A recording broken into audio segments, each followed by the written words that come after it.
Okay, magandang hapon mag-aaral. So ating tatalakayin ngayon ang mga katangian ng mainam na pangangatwiran, kahalagahan ng pangangatwiran at uri ng pangangatwiran. So una natin tatalakayin ngayon ay ang mga katangian ng mainam na pangangatwiran. So una, hindi marahas manalita ang nangangatwiran.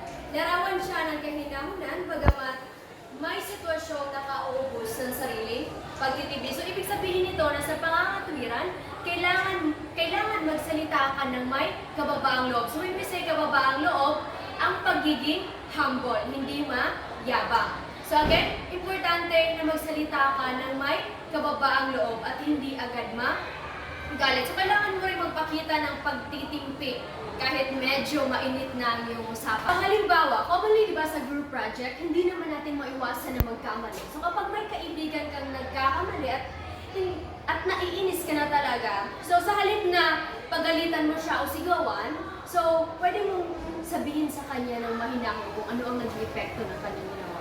Diba? Tama? Tama!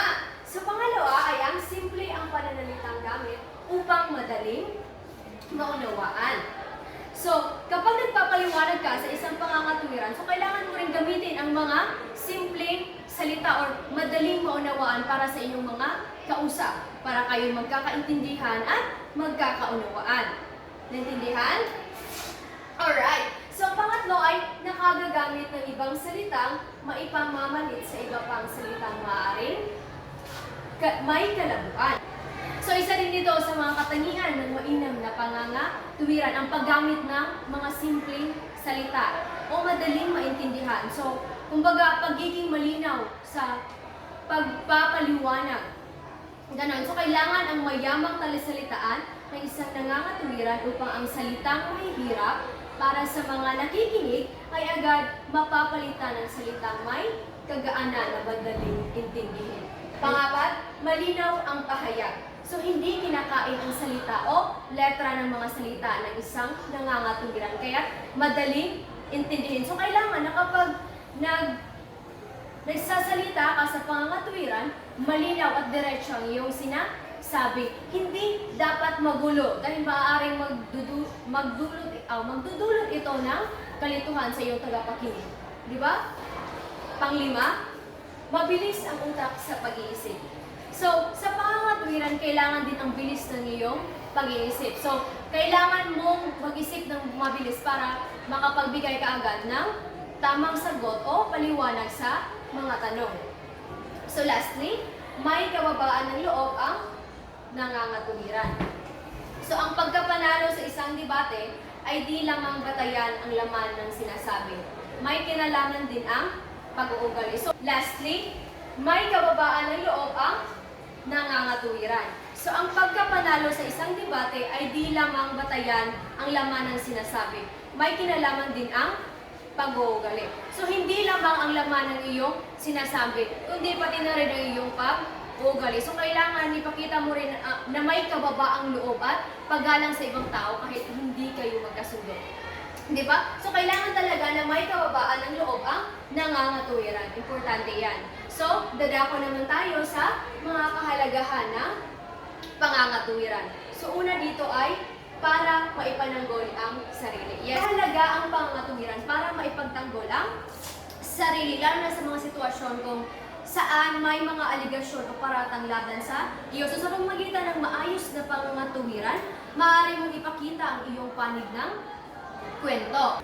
Sa pangalawa, paglilinaw ng mga magulong issue. So, nararapat din ito upang, lalo na kapag may mga isyong dapat linawin para sa ikabubuti ng marami. Pangatlo, maibahagi sa iba ang katotohanan o alam. So, mahalaga din ito sa pangangatwiran na maibahagi sa iba ang katotohanan o kaalaman na meron ka. Upang maibahagi sa iba ang mga kaalaman, again, sa pamamagitan ng pagpapakita ng mabibigat na ebidensya, maaari mong mapadali ang proseso ng pagpapaliwanag at pagpapakita ng katotohanan sa iba. Pangapat, makahikayat na siya'y paniwalaan. So, ang mahusay na pangangatwiran ay maaaring maging daan upang mapaniwalaan ka ng iba. So, sa pamamagitan ng talino at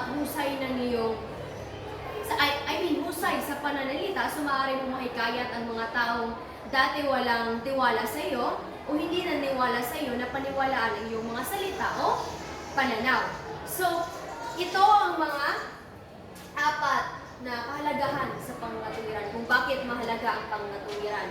So, dadako naman tayo sa mga uri ng pangangatuwiran. So, may dalawang uri ang pangangatuwiran. Una, ang pangangatuwirang induktibo o pabojo. Sa uri ng pangangatuwiran na ito, nagsisimula tayo sa mga maliliit na detalye upang makarating sa pangkalahatang konklusyon o katuwiran. So, para makukuha ng isang larawan, di ba?